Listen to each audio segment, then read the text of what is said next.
Bonjour à tous, je suis ravie de vous retrouver aujourd'hui dans une nouvelle vidéo pour un type de vidéo qu'on n'avait pas encore fait ensemble. Il s'agit donc de l'épisode 1 et si vous l'aimez bien, évidemment, nous serons partants pour faire un épisode 2. L'objectif, vous l'avez vu dans le titre, c'est de réagir ensemble aux objets les plus what the fuck en équitation. Je vous dis la vérité, je suis tombée sur un truc où je me suis dit mais à quel moment ça existe ça? Et dans ma tête, ça a fait tilt, je me suis dit mais évidemment qu'il faut qu'on aille chercher les objets les plus improbables du monde équestre. Du coup, petite story rapide sur Instagram, et oh la commu, quels sont les objets qui vous ont le plus choqué dans votre vie? Bam, vous avez été des centaines à me répondre, bam, on tourne une vidéo, c'est parti.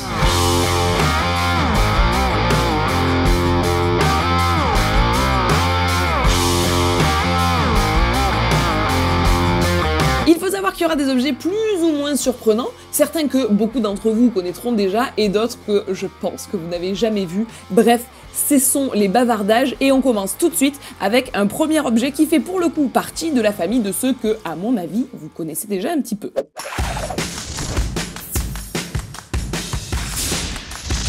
C'est Life in the Saddle qui nous dit les ballons à trous où on met des friandises pour que le cheval balance pour faire sortir les friandises. Bref, la phrase est alambiquée, mais en fait c'est assez facile à comprendre. On attend qu'un ballon que l'on va remplir de friandises, je crois que c'est Liquid qui fait ça, et quand le cheval va le faire bouger, le faire rouler, machin, il y a des petites friandises qui en sortent. Alors ça amuse beaucoup les chevaux, ça amuse beaucoup les propriétaires de voir leurs chevaux faire rouler les trucs et les machins. En fait, on connaît déjà le principe parce que c'est beaucoup utilisé par les propriétaires de chats ou de chiens. Mais là, c'est vrai que pour des chevaux, c'était un petit peu surprenant. À vrai dire, le côté cool de la chose, c'est que ça va permettre au cheval de s'occuper, tout simplement, et du coup de devoir un peu réfléchir pour obtenir ces friandises. Donc c'est un objet surprenant, mais grave validé.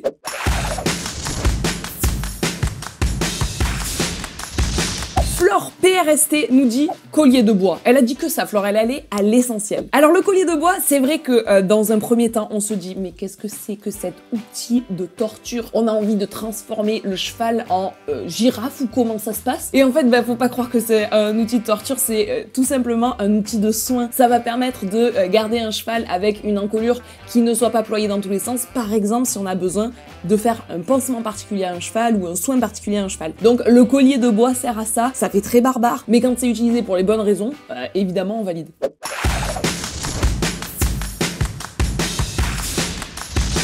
Deschamps Margot, je ne sais pas, nous dit des clochettes de Noël pour mettre sur les rennes. Et il est vrai qu'au moment où je tourne cette vidéo, il fait 40 degrés à l'ombre, donc le côté déguisement de Noël, tout ça, on l'a pas du tout, on en a pas du tout envie. Mais tous les ans, ressort cette folie que, pour ma part, je trouve assez surprenante, du déguisement de Noël pour les chevaux. Et effectivement, j'ai trouvé une petite pépite, parlons-en de licol, enfin de trucs à ajouter, soit sur le licol, soit sur le filet de ton cheval, pour avoir des petites clochettes sur la muserolle, sur les rênes et tout. Mais les gars, mais quelle drôle d'idée! À quel moment quelqu'un s'est dit oh, les chevaux qui ont une ouïe bien plus développée que la nôtre, ils vont adorer avoir des cling cling cling pendant tout le temps de leur séance. C'est super, on va leur faire ça. Donc très surprenant. Je vous ai même trouvé une photo total look déguisement de Noël où là, clairement, tu te dis mais ok, c'est investir dans un ensemble qu'on met un seul jour dans l'année, les gars. Je ne comprends pas. À la limite, juste le déguisement, ok, mais les clochettes, non.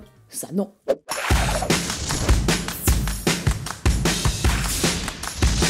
Je ne sais pas, dit les pistolets de douche avec injecteur de shampoing. Alors ça c'est vrai que c'est un grand moment, sachez que j'ai été contactée par un des revendeurs de ce genre de mécanisme pour en parler sur notre chaîne YouTube et c'est vrai que on n'a pas accepté le partenariat, quoi, clairement, parce qu'on s'est dit, mais ça va pas être pratique du tout comme affaire, comment tu l'adaptes à la douche de ton écurie, etc. Mais bref, pour vous expliquer le principe, en gros, t'as un tuyau qui vient à la suite du tuyau de douche, tu mets du shampoing dans la paume de ta main avec un espèce de gant pour massage, et en même temps que tu douches de l'eau, t'as du shampoing qui sort et tu fais le massage. A priori, je n'ai pas l'impression que ce soit extrêmement adopté dans les structures, hein. J'ai pas eu l'impression de voir cet objet comme étant celui à avoir, le must-have recommandé par l'ensemble des cavaliers. Du coup, je me dis que c'était effectivement peut-être un objet un petit peu rigolo, mais dont tu te sers jamais. Je sais pas, si vous connaissez l'objet, dites-moi si vous l'avez testé, si ça vaut le coup ou pas. En tout cas, c'est vrai que nous, quand on a découvert l'objet, avec Lucas, on s'est dit on n'y va pas, on va garder notre bonne vieille technique de doucher tranquille avec une rose de bain et de l'eau. Mais bref, peut-être que c'est nous qui avons été bêtes, qui sait.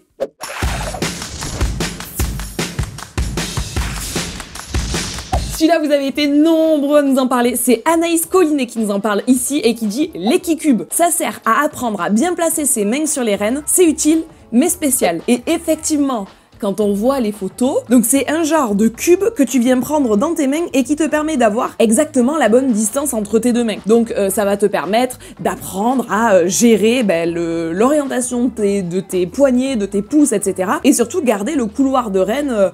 Bon, ok, l'idée est bonne, pourquoi pas. Mais comme tous ces subterfuges-là, je me dis tout le temps, mais le jour où tu le lâches, le jour où tu vas pas monter toute ta vie avec un Equicube, on est d'accord, je pense pas que dans 2 ou 3 générations de cavaliers, on verra les gens dérouler leur reprise au JO avec un Equicube, aller sauter des obstacles de cross avec un Equicube. Donc, le moment où tu le poses, cet Equicube, et où t'en as plus besoin, mais les gars, à ce moment-là...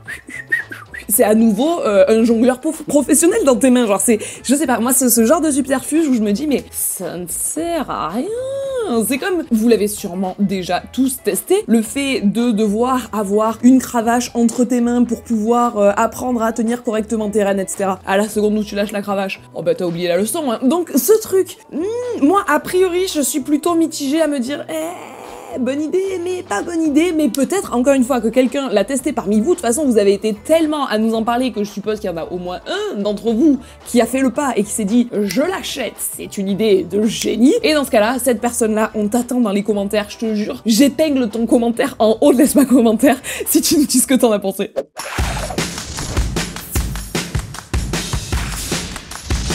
Dans la famille des objets what the fuck les plus cités lors de ma foire aux questions, j'appelle les étriers pleins de la marque Caval. Ici, c'est Didi Sage qui nous en parle, mais vous avez été tellement nombreux à le citer que je me suis dit non mais c'est pas possible. L'ensemble du monde de l'équitation, toute la commu tournesol est au courant de l'existence de ces étriers et pas moi. Du coup, je suis allée voir des photos et là...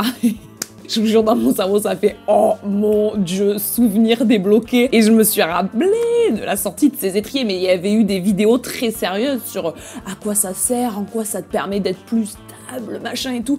Mais bizarrement, une dizaine d'années plus tard, plus personne n'en parle. C'était peut-être pas si révolutionnaire que ça au final. Et le look, les gars, le look du machin...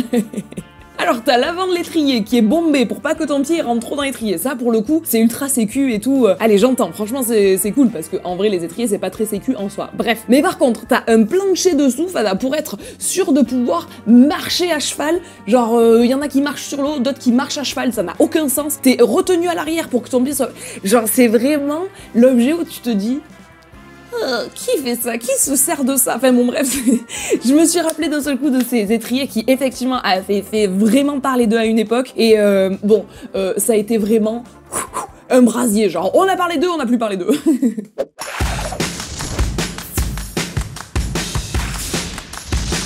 Ah oui, celui-là, j'en ai découvert l'existence via ce commentaire. Les extensions de crinière rose, c'est Louisa qui nous en parle et je me suis dit... on n'a pas osé, on n'a pas osé. Mais évidemment qu'on a osé, on parle de l'humain quand même. Et donc je suis allée me renseigner pour la modique somme de 3-4 €. Vous pouvez avoir des petites extensions à clipser dans les crinières de vos chevaux. Oui, oui. Alors Louisa, elle nous parle d'extensions roses, mais il y a toute une palette disponible avec du bleu, du vert, du orange, du violet. Vous en avez des bicolores. Bref, vous avez vraiment de quoi transformer votre cheval. Mais mon Dieu, mais c'est... Alors, attention, ce n'est que mon avis, mais c'est d'une laideur. Je trouve ça mais très surprenant que de venir mettre dans la crinière. En plus, tu le vois que c'est pas la même matière. Tu vois bien que l'extension, elle est low cost, bas de gamme de ouf, tout en plastique, bien brillant, contrairement au crâne de ton cheval qui est rêche et épais. Tu vois qu'il y en a un qui est souple et fin, que l'autre il est épais et qui vit en extérieur et au paddock toute l'année. Et du coup, quand tu mets l'un dans l'autre, personne n'y croit, la blague marche pas. Alors pour moi, c'est vraiment genre l'accessoire que tu peux te permettre d'utiliser pour une fête de club. Voilà, pour un déguisement de fête de club, ou pour un déguisement d'une RLM, là, une reprise libre en musique à la Motte. À part ces deux moments dans ta vie, l'extension pour crinière, c'est non les copains.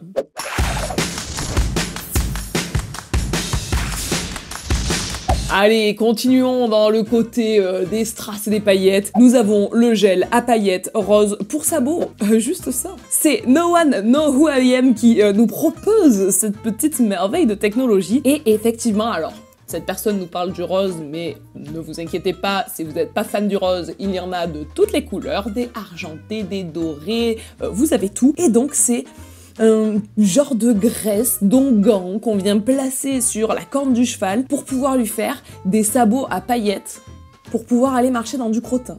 Alors ça, je l'ai posté en story Instagram en me disant « Ha ha ha, c'est exactement ça que je voulais comme genre d'astuce, les gars !» Si vous saviez le nombre de réponses que j'ai eu d'abonnés qui me disent « Ah ouais, mais André, tu te dis que c'est what the fuck, mais moi j'adore hein !» Alors, moi la première, tout ce qui est paillettes, ça me fait rêver. Ok, les strass et les paillettes, c'est pour moi, c'est ma vie. Mais quand même, sur les sabots des chevaux, derrière, ils vont marcher dans du crottin, les gars. Et qui plus est, je crois que d'après certaines études, c'était pas oufissime de leur mettre ça sur les pieds. Mais bon, bref, voilà, j'ai la paillette pour les pieds. Est-ce qu'on a besoin d'aller jusque-là? Je ne sais pas.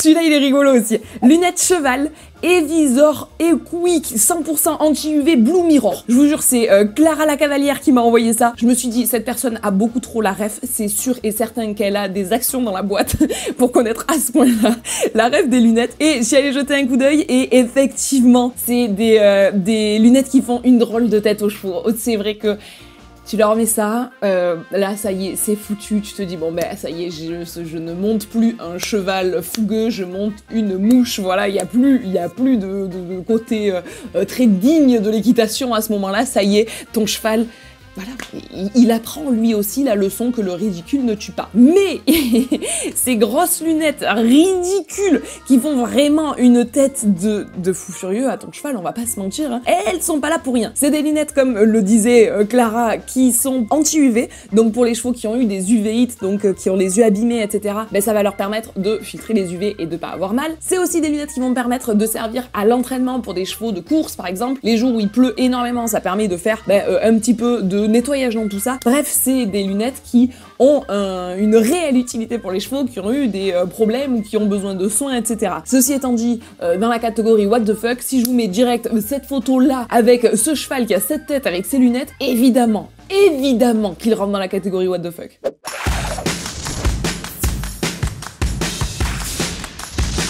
Canisto & Co m'a aussi fait un petit déclic de « Oh oui, c'est vrai, je me rappelle maintenant !» en me disant les masques anti-mouches avec des yeux dessinés. Ça a été, alors je sais pas si ça l'est toujours, mais ça a été une mode dans les écuries. Il y a eu une période où tous les chevaux avaient ça, c'était abusé. Dites-moi dans les commentaires si vous connaissez des chevaux qui les portent encore actuellement, mais moi j'ai l'impression que c'était une mode qui est passée et que plus personne met ça. Le principe de ce masque, c'était d'avoir donc un masque classique, anti-mouche, pour pas qu'elle vienne dans les yeux de vos chevaux, avec des yeux de chevaux dessinés dessus. Et soit des yeux tout fatigués, soit des yeux surpris, soit des yeux ultra maquillés, super apprêtés, etc. Et la tête que ça faisait aux chevaux, mais c'était un peu perturbant, genre. T'avais un cheval qui te regardait tout le temps avec les deux yeux vers là, comme ça, et il te regardait de face, il avait les oreilles face à toi, et ses deux yeux, c'était comme ça, genre ça faisait vraiment un drôle de concept. C'était un peu perturbant, un peu rigolo, un peu moche, genre... C'était un savant mélange de ces trois choses, et bon, ben finalement, je crois que c'est quand même passé de mode.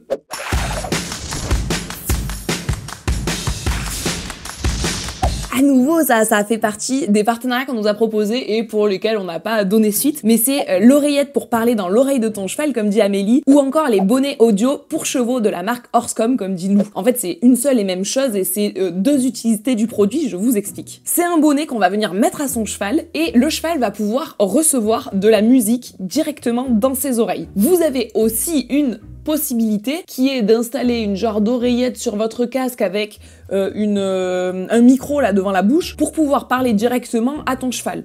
Ce micro te permet de lui dire doucement ou c'est bien ou mais imaginez un bruit comme ça en Dolby Surround directement dans son oreille. Mais pauvre cheval.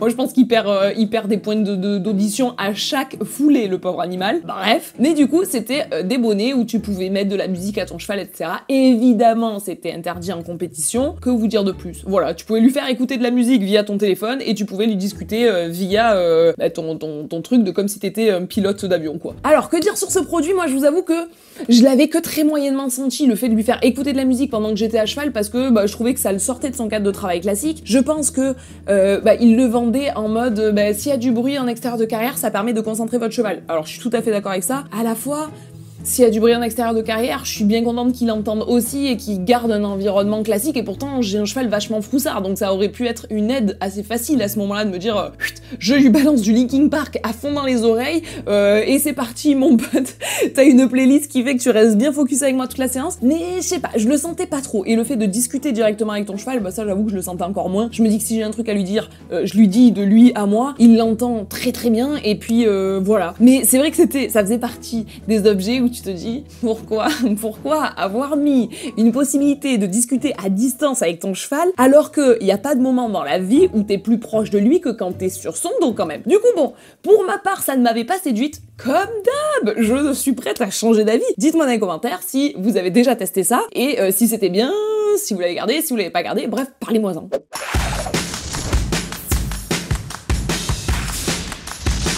Oh, celui-là, je l'ai trouvé trop mignon! Les selles tandem ou biplace, qui sont des selles pour deux, c'est Eva qui nous le propose. Et, mais mon dieu, mais quel bonheur, mais quel bonheur! Alors, il y en a certaines où, clairement, le premier cavalier est confortablement installé, tandis que le deuxième cavalier est, avachi sur les reins du cheval, et où là je me dis problème, pas du tout, très mauvaise idée. Mais il y a certaines selles qui m'ont semblé être plutôt adaptées à la morphologie du cheval et au fait de répartir le poids. Donc si le poids est bien réparti, qu'il y a un cavalier classique et un jeune cavalier, on va pas se mentir, un enfant assez ledge pour monter avec, je trouve ça trop chou. Imaginez, vous avez un enfant tout léger, un cheval gentil, vous avez une selle qui vous permet de partir en balade, toi, ton minot et ton cheval, et mon dieu, vous-même vous savez que moi, fadade comme je suis, c'est le genre de truc où je me dis mais j'achète!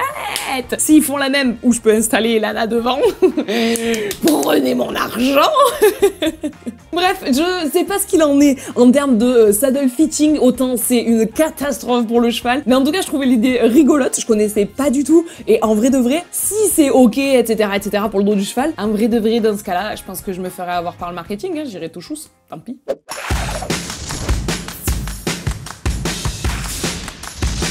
Revenons dans le côté glamour du game avec Ma qui nous dit du spray à paillettes pour la robe et les crins, et un démêlant pailleté qui nous est proposé par Abby and Horse, et effectivement, le démêlant à paillettes ou le spray pailleté et folle, ça fait partie des must-have d'une partie de notre génération, je sais pas si c'est toujours le cas. Vous voyez cette main là? Ah, je suis en train de plaider coupable, hein. Bien sûr que j'ai investi. Sachez que mon monitorat de dressage, je l'ai passé.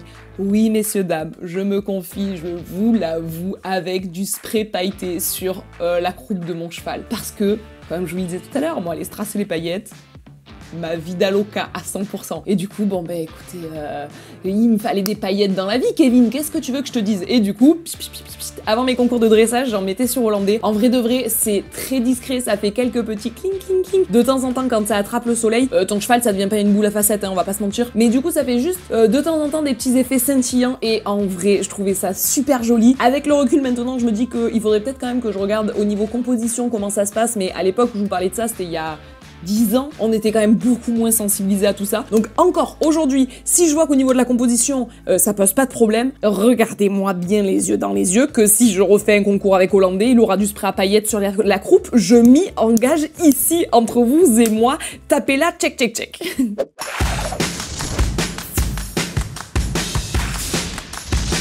Pour l'objet d'après, Ninix Photographie, sache que tu m'as sorti un sourire de là à là avec l'appellation que tu lui as donnée, puisqu'elle a appelé ça le porte-coucougnette des étalons de Grand Prix.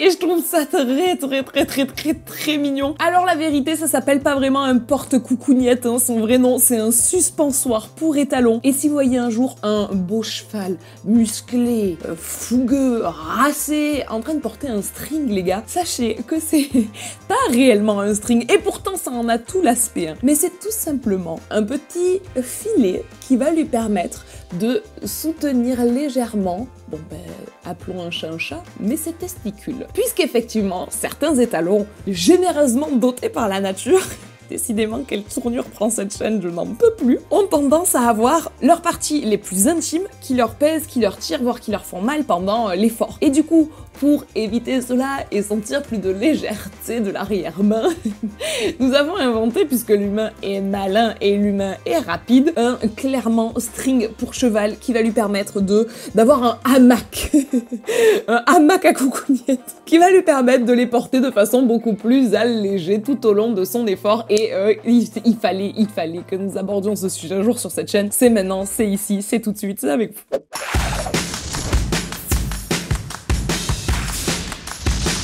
L'objet what the fuck d'après, je vous avoue qu'il va un peu casser l'ambiance. Tout simplement parce qu'il est pas du tout rigolo, il est très what the fuck, et à la fois je me suis dit que c'était important d'aborder le sujet, même dans une vidéo un petit peu divertissement comme ça, un peu légère. Je me dis que go aborder le sujet et pourquoi pas faire une vidéo totalement dédiée à ce genre de pratique qui sera évidemment très triste mais très réaliste à l'avenir. Bref, je vous en parle plus en détail tout de suite. C'est Camille Ponce qui nous a dit ça, cette espèce de bloc de béton utilisé sur les Tennessee Walker.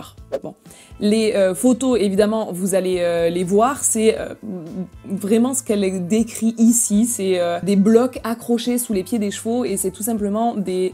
on appelle ça de la maréchalerie à pression. On va donc accrocher des blocs qui font mal aux chevaux sous les pieds des chevaux pour, leur rajouter du poids, 2, leur faire mal quand ils posent le pied. Dès qu'ils posent le pied, il y a des pics qui s'enfoncent et qui font mal au pied du cheval. Et donc le cheval va avoir tendance à poser le pied, à avoir très mal, donc le relever très vite, donc avoir un temps de poser de pied très court, et lever très haut les membres à cause de ce gros talon et du poids qu'il y a dessous. Et donc ça donne des chevaux qui ont un trot particulièrement reconnaissable, et c'est une catastrophe absolue, c'est une honte, c'est un massacre, c'est une boucherie à ciel ouvert, c'est une pratique qui est tout à fait interdite, mais malheureusement seuls 7% des compétitions sont réellement surveillées, parce qu'il y en a trop en fait, il y a trop de compétitions sauvages. Et donc le problème c'est que dans le Tennessee, il y a énormément de chevaux qui sont dressés comme ça, et je pense que c'est primordial de mettre le doigt là-dessus, de se dire que là c'est un objet qui est what the fuck, mais pas what the fuck drôle du tout,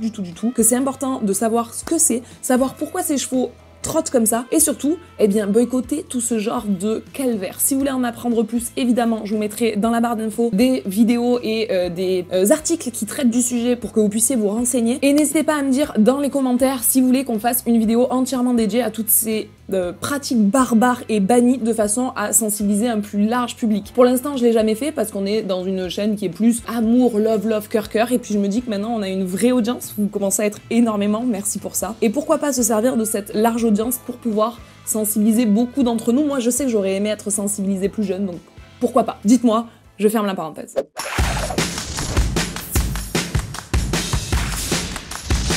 Sur un ton beaucoup plus léger, Lise nous parle du vernis pour sabots, et effectivement, il y a la marque Equinail qui a sorti toute une gamme de vernis, tout comme nous, puisque nous on a des vernis de toutes les couleurs, pourquoi les chevaux n'auraient pas la même? Et nous retrouvons donc du bleu marine, du doré, du violet, du rouge, du jaune, bref, vous avez toutes les couleurs possibles à poser sur les pieds de vos chevaux. Pour ma part, je trouve ça infect au possible, mais c'est pas mauvais pour les pieds, hein, c'est juste une couleur qui a été ajoutée dedans, mais qu'en pensez-vous? Dites-moi.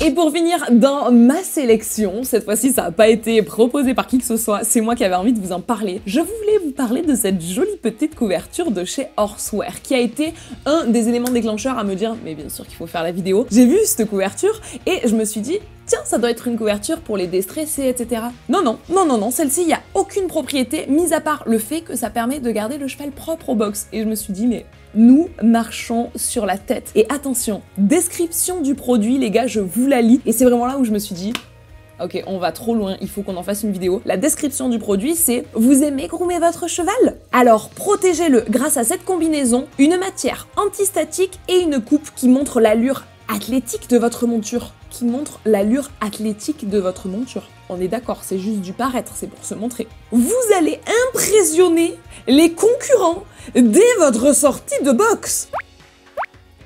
Je me suis dit, mais alors, l'objet en soi, je le trouve surprenant, enfin, bon, au pire, tu repasses un coup de brosse, mais la description, elle est lunaire, et c'est ce produit qui m'a donné envie de vous faire cette vidéo. Sachez les gars que vous avez été, mais tellement nombreux à nous envoyer des objets, et là, c'est une micro-sélection parmi tout ce que vous m'avez envoyé. Je peux faire une partie 2 uniquement avec les propositions que vous m'avez déjà envoyées sur Instagram. Donc, n'hésitez pas à me dire si vous voulez une partie 2 dans les commentaires, bam bam bam, mama partie 2, go go go, et moi je me dis, ça va, ils veulent partie 2, je fais partie 2, on est comme ça, on discute entre nous avec la commune. N'hésitez pas à liker cette vidéo et à vous abonner à la chaîne si c'est pas déjà fait. Moi, je vous fais tout plein de gros bisous et je vous dis